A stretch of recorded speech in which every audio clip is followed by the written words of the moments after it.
group of friends finds themselves living in an idyllic environment. Life for them is pretty great, filled with adventures and engaging characters. But that's not to say there aren't challenges. And the biggest challenge of all constantly looms over them, threatening the very world they live in. But this forces them to take action. To combat this existential threat means joining forces with others to protect their home and the people they love. I'm Jamie Logie, and this is Everything 80s, a podcast that looks back on a decade that forever changed the way we dressed, consumed, and connected. And today, we travel back to revisit the iconic Canadian cartoon that was groundbreaking in both its content and creation. This is a story of the Raccoons.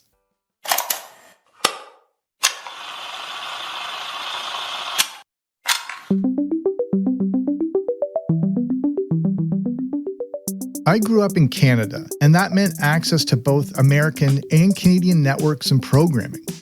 I also grew up with a younger sister and brother, so our TV was tuned in to all the 80s classics you'd expect. G.I. Joe, Transformers, My Little Pony, Strawberry Shortcake, The GoBots, Jem and the Holograms. It was pretty standard. And there were often, let's call them spirited disagreements about who got to watch what and when.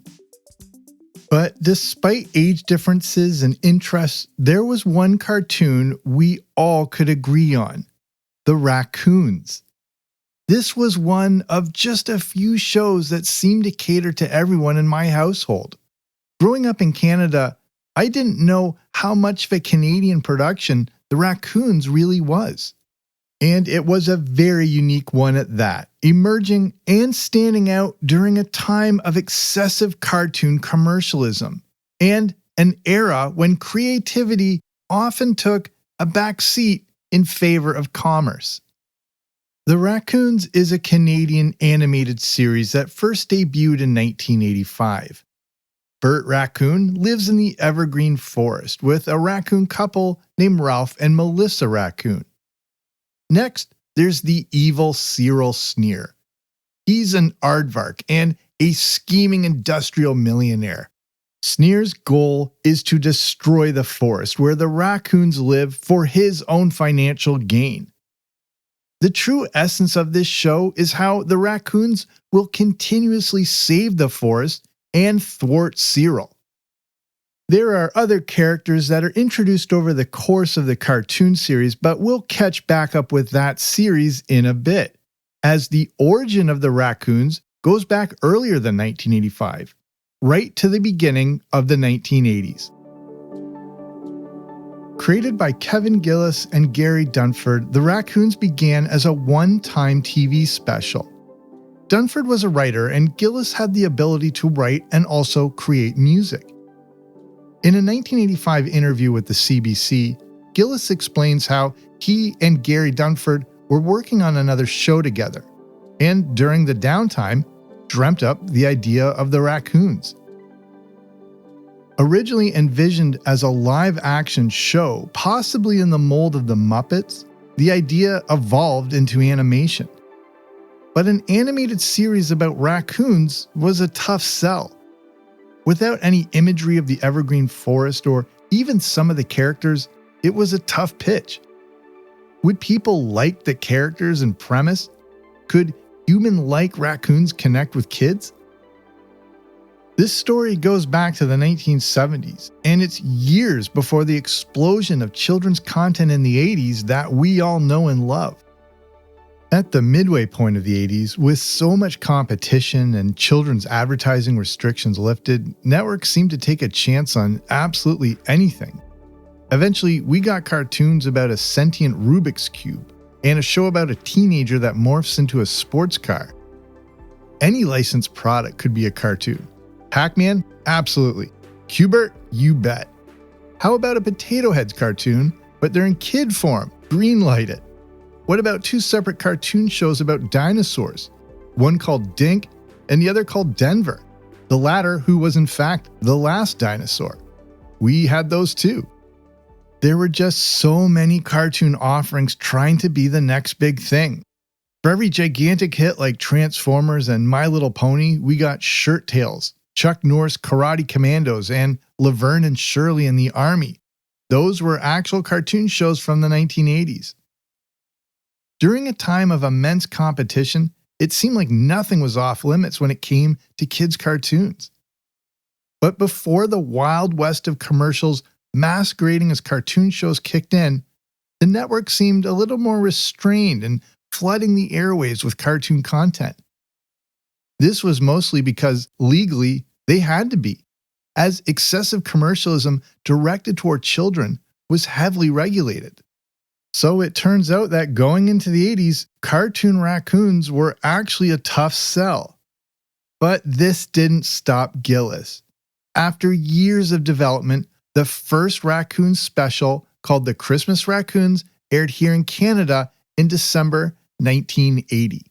Ah, Cedric, my boy, look at this fine specimen, ripe and waiting for me to cut it down. But, Pop, don't you think we've got enough trees? Enough? There's never enough. Originally intended as a one-off special and the only appearance of the raccoons, this Christmas special establishes some of the elements that will be used in the cartoon series, including the Evergreen Forest, Cyril Sneer, and a few other characters we'll cover in a bit.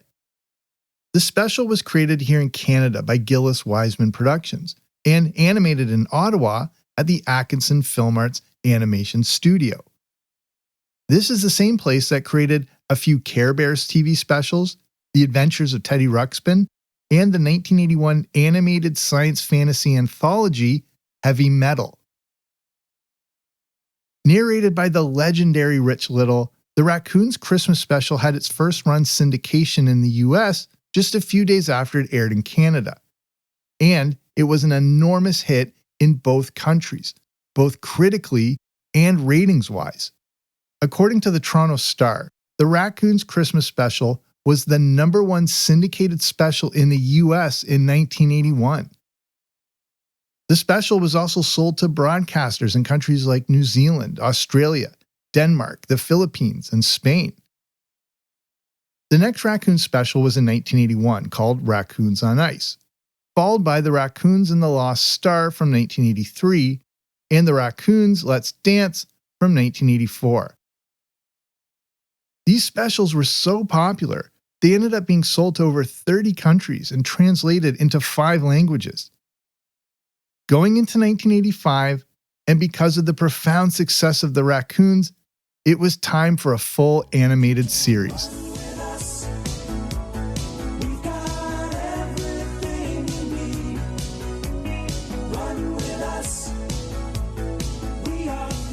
Launched by Evergreen Productions, the animated series was a collaboration between several companies. The show was financed by Telefilm Canada's Broadcast Fund, the Disney Channel in the US, and another American company, Embassy Video. But all the production took place in Canada.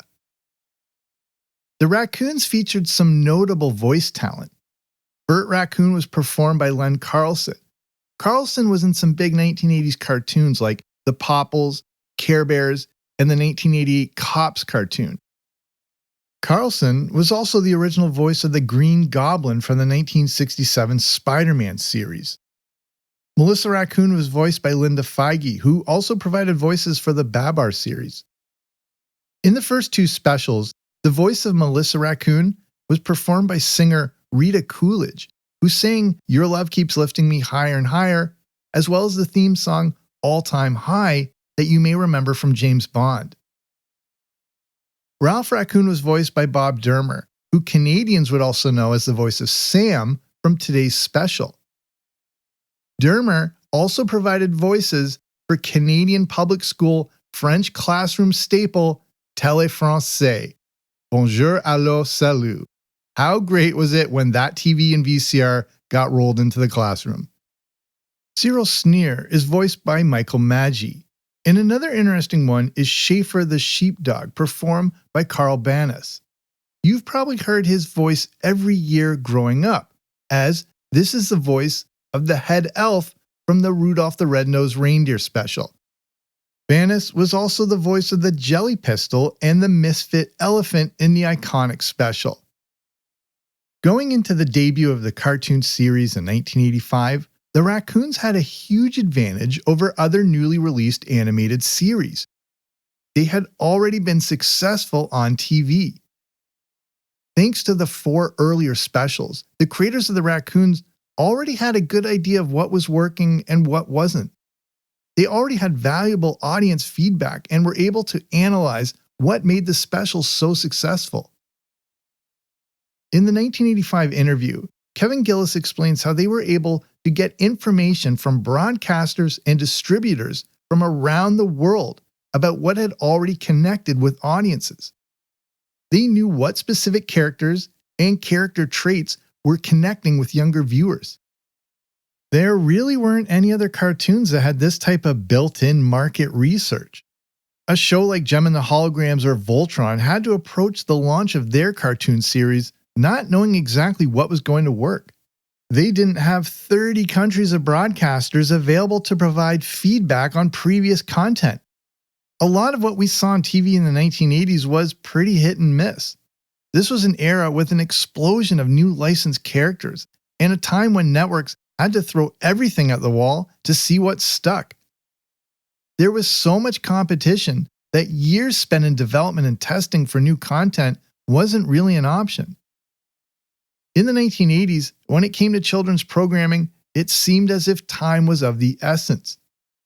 Sure, they didn't transform or fire lasers, but the Raccoons had a tremendous advantage on other cartoons because of their already established success.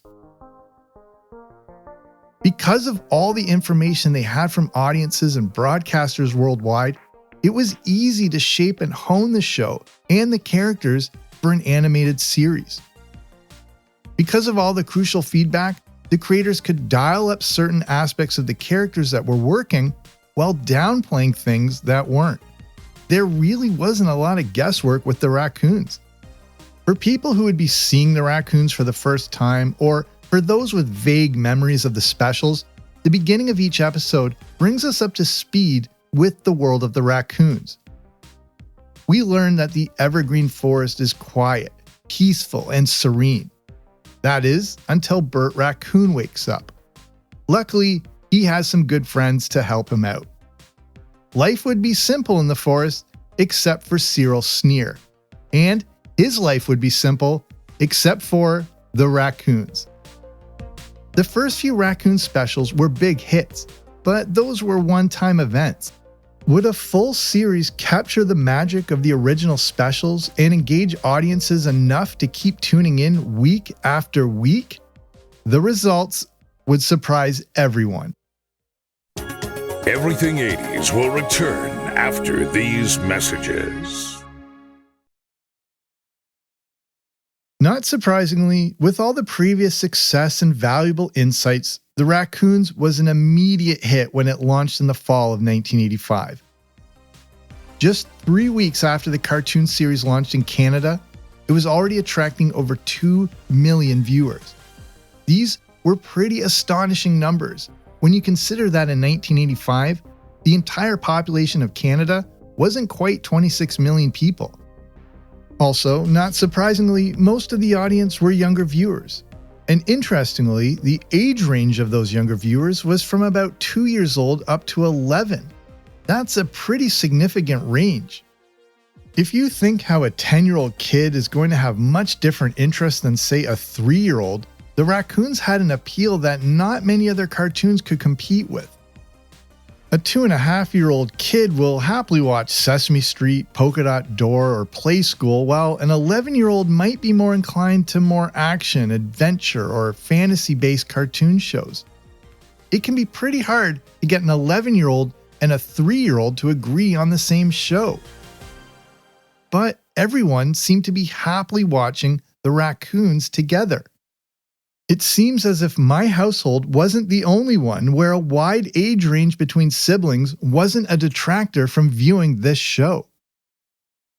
Another interesting thing is that The Raccoons was unique for being an animated series that aired in Canada in prime time. And as mentioned, a lot of people were watching. The Raccoons was the second highest rated show on the CBC, beaten out only by long-running Canadian institution Hockey Night in Canada. If you're Canadian, you know what an incredible feat that was in the 80s. The Raccoons was also the 9th most watched show for all programs aired in Canada, whether they were Canadian or American.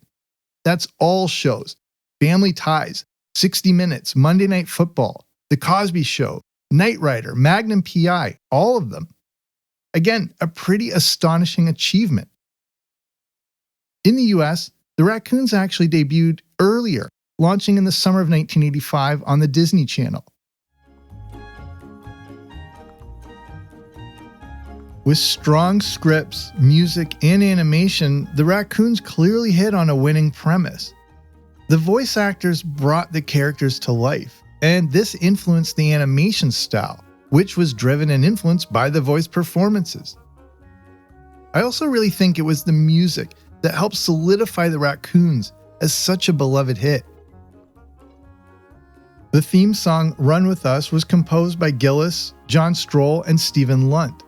A big part of the budget was spent on the music, but I think this was very crucial as that music created such a specific tone and ambiance to the show that you just didn't see in other cartoons. The Raccoons was also a very unique show during a time of rapidly changing children's entertainment. By this point in the mid-80s, most of the shows we saw on TV were created to sell toys. The Raccoons was completely different. It was created for entertainment first, and the merchandise came later. For most 80s cartoons, the toys and products came first, and the cartoon was created to serve and support and promote the toy line. But that's not to say the Raccoons wasn't a merchandising machine. Far from it, in fact. There were a ton of Raccoons products out there, including stuffed animals, slippers, even records. The difference was that the specials and series weren't 22-minute long commercials for toys. Because of the success of the Raccoons, it was other companies that approached the show about licensed products. And there was just something warm and engaging about the Raccoons. Many kids' cartoons of the 80s were loud and violent. The Raccoons took the opposite approach. There was more introspection, strong character development, and some pretty impressive music. For parents sick of laser battles and overstimulating, flashing action cartoons, the Raccoons presented a pleasant alternative.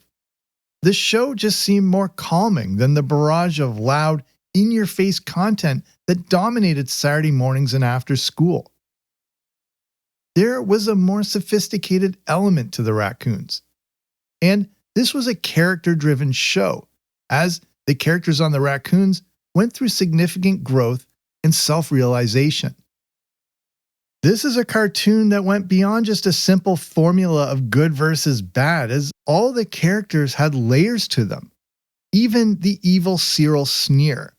It's easy to think of him as a Mr. Burns type character, but deep down, he actually has a conscience and even some empathy. We didn't exactly see characters like Megatron consider the consequences of his actions and how his decisions could affect others. It's not that the big mainstream cartoons of the 80s didn't follow character arcs and continuing narratives, but the end result for those other shows was to sell a new playset. The Raccoons taught lessons about compassion and caring. It didn't try to shove those lessons down our throats, but respected the viewers to uncover the themes explored in the show. The Raccoons challenged us to think about what we were watching, even if it was about something simple like friendship and teamwork. The Raccoons also had a strong focus on something you didn't necessarily see that often in 1980s kids' entertainment: environmentalism. The focus on ecology goes all the way back to that original Christmas special and the threat of deforestation.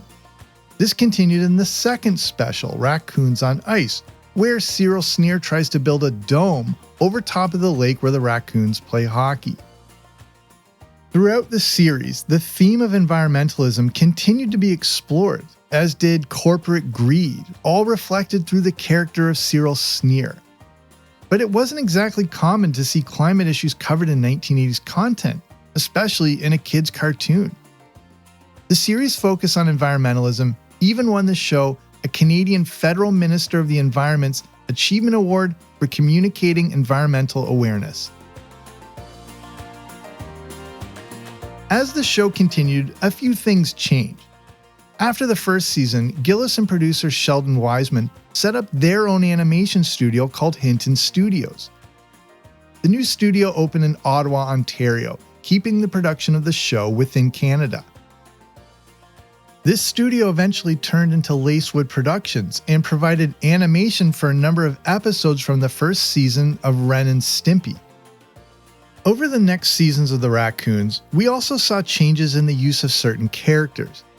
In the early days, there were more human characters such as Dan the Forest Ranger and his family. The Raccoons lived in a hidden world of sorts that existed in the human world. The humans are unaware of this raccoon world, kind of like Fraggle Rock and how the Fraggles experience their own world unbeknownst to the surrounding humans. But after that first season, the focus switches to the raccoon world, and we get fully immersed in their customs and way of life. Over the coming seasons, we get more acquainted with Cyril's son Cedric, originally voiced by Rich Little in the first 3 specials, and then taken over by Marvin Goldhar. Goldhar provided voices for a ton of classic 80s cartoons such as Star Wars Droids and the Ewok cartoon. He was in Alf Tales, the short-lived, infamous Garbage Pail Kids series, and the Care Bears, among many others. There are other characters like Cedric's girlfriend Sophia Tutu, Bentley Raccoon, Lisa Raccoon, and Snag the dog. There are also other animal characters like the pigs and the bears that serve as bumbling security and henchmen for Sneer. Here in Canada, the Raccoons started out on Monday nights for the first season. Then for the next 2, aired on Sunday nights in a powerhouse time block that included The Wonderful World of Disney and Fraggle Rock. For the 4th season, it aired Wednesdays and then Tuesdays for the final season. The final episode of The Raccoons aired in Canada in March 1991. It did, however, continue on in the US until the summer of '92. By the end of its run, The Raccoons ran for 5 seasons and a total of 60 episodes and 4 specials.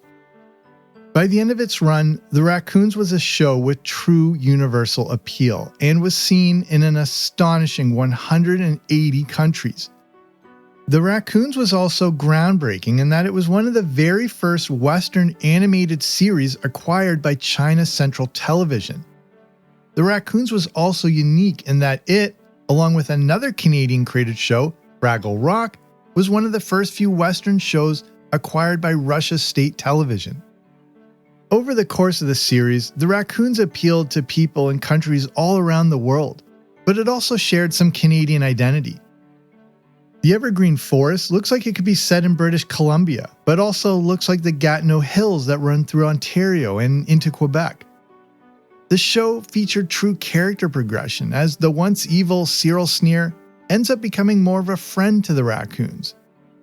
Various characters on the show also experience their own journeys of self-discovery.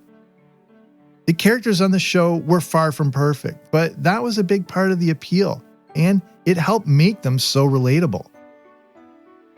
The characters in the world of the Evergreen Forest have to learn how to coexist, and lessons like this weren't heavy-handed, but presented in a more sophisticated manner. This was a show that featured smart writing during a time when we didn't always see that on network cartoons. Despite having a younger viewing audience, the Raccoons never punched down to viewers and respected their intelligence, as it taught lessons about acceptance and inclusion. Raccoons, the real-life animal, cause me a bit of trouble these days, antagonizing my dog and scattering my garbage everywhere. But the cartoon raccoons are a beloved memory that stood out during a time of excessive commercialism and loud, abrasive cartoon shows. The Raccoons has stood the test of time, with many people still loving it to this day. This has led to a remastering of the original 35mm prints into 4K and 8K scans for release on DVD, Blu-ray, and various streaming services. The Raccoons is a show that meant a lot to millions of people and is like good old comfort food. It's a show that people who grew up watching are now showing to their kids. It has a timeless appeal and lessons that have made it as relevant now as when it first aired. As I said at the start of this episode, The Raccoons was one of the few shows my siblings and I could all agree on to watch, which, in my household growing up, really speaks to how unique and impactful The Raccoons really was.